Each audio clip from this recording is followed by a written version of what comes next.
Launch director on countdown 1. SpaceX Falcon Heavy, go for launch. 3, 2, 1. Ignition.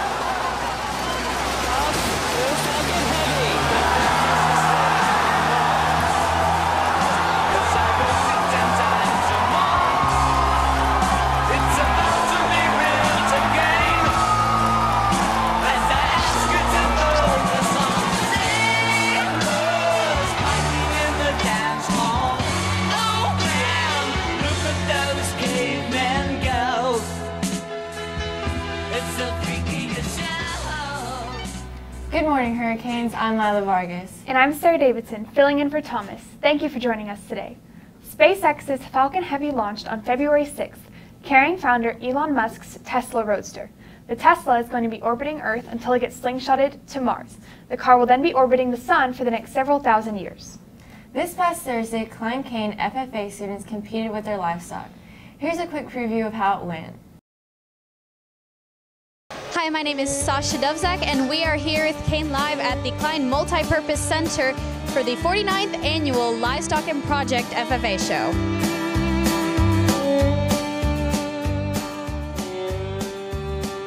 Here with Dylan Stevens. All right, tell us, what is the FFA show then? So the FFA show is pretty much you just raise animals like a pig, steer, heifers, chickens, rabbits.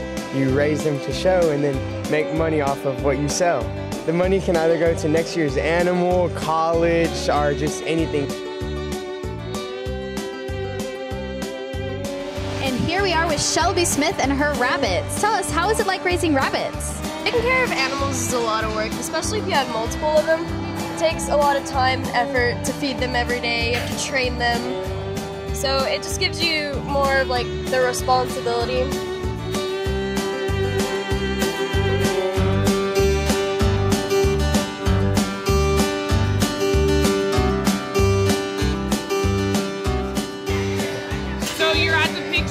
We've got all different things going on. We've done rabbits and we've done pigs. We got lambs and goats tomorrow.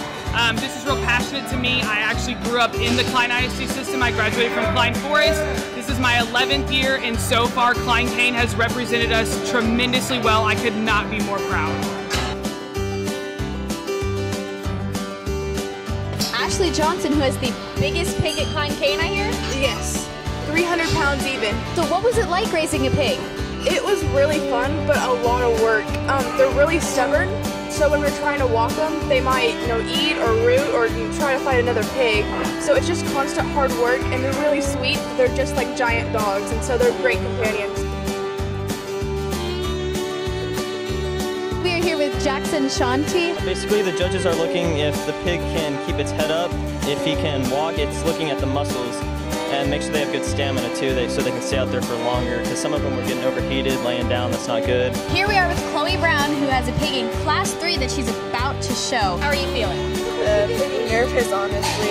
It's kind of nerve-wracking watching the first class and then coming back here and just chilling out, waiting to go, and then all your nerves are running up saying, am I going to make it to auction? Am I going to place? We don't know exactly what's going to go on next. We're excited to see where the students will take the Livestock Project Show next year. I'm Sasha Dovzak, and you're watching CainLive.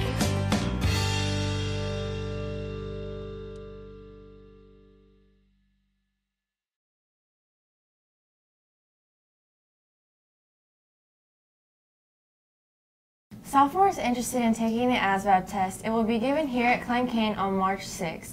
This test will help you analyze your interests, abilities, and give suggestions about careers based on those interests and abilities. The Department of Defense offers the test and will come back a few weeks after the test to distribute the results. Just a quick reminder that talent show auditions are Tuesday, February 13th at 3 p.m. in the amphitheater. The show is March 28th at 7 p.m. You may have a band, but you can only use one mic, no equipment. Sign up in room 2307. And now for a look at our weather. Piotr? Thank you, Sarah. This week is going to be pretty uneventful with mild temperatures throughout the week. We're going to start to see some thunderstorms on Tuesday and end off with rain on Wednesday, but as soon as we hit the weekend, we're going to start to dry out again. Back to you, ladies. Thank you, Piotr. This weekend, Cain Student Council went to an advanced leadership workshop at Moe Ranch. National Speaker Scott Bakovich spoke to the 300 students that came to the workshop from across the state. If you want to go on fun trips like this, join Cain's awesome student council next year. Now for a special story on net neutrality, here's Lamia.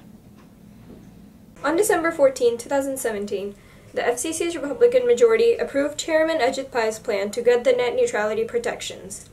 FCC went through with the decision to remove net neutrality rules.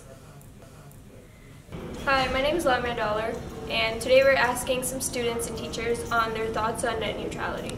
Do you agree with FCC's decision to repeal net neutrality? I don't agree with it. I think that we should have the freedom to look at whatever we want without having to pay different amounts for specific things. Do you agree with FCC's decision to repeal net neutrality? No, I believe that net neutrality is everybody's right because it goes along with our freedom to access information, and companies shouldn't be allowed to restrict that in order to turn profit. Montana becomes the first state to execute net neutrality laws after FCC's decision to repeal. Montana Governor Steve Bullock signed an executive order on January 22nd requiring ISPs with state contracts to stand by net neutrality rules. Even big companies like Facebook, Google, Netflix, etc. voiced their frustrations with FCC's final decision. What do you think your next step should be? I think we need to really educate people on the issue and get the facts out, because a lot of people are uninformed, and I think that legislators and people who are in charge are taking advantage of that, and they're going to use it for their own profitable gains. Do you agree with FCC's decision to repeal net neutrality? No, I don't agree with what the FCC decided, mostly because it was a decision made by people who had already made up their minds, and when a lot of people had already put in that they felt that they shouldn't repeal it, but the board did it anyway. What do you think our next step should be? The next step should be looking to our actual cable companies and looking to them to see what their future plans are and what changes are going to be made, because I think that's also then going to determine what companies we actually stay with. California and New York have also signed an executive order for state agencies. We'll have to see what the future holds for FCC's plan to remove net neutrality. I'm Lamia Dollar, and you're watching CainLive. Time to pre-purchase your yearbooks is running out and copies are limited. Go to balfour.com or follow the link at CainLive to order yours today. Copies are $75 and there's a preview outside of Mr. Elbert's classroom. On February 14th, we'll be having a parade for all our Cain swimmers going to state and all the wrestlers going to regionals.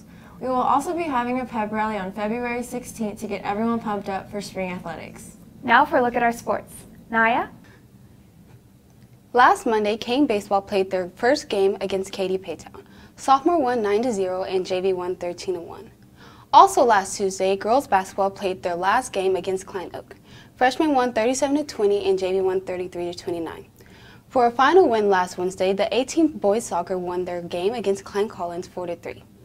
In other news, the Lady Cain softball team has 2 home games this week, one tomorrow versus Paytown and another Friday versus Bridgeton. So come out and support your Lady Cains. And don't forget, students, next week is Operation Beautiful. You can check out all the details and dress-up days on our website at CainLive.com. Back to you, Sarah. Thank you for watching. I'm Sarah Davidson. And I'm Ella Vargas. We'll see you next week.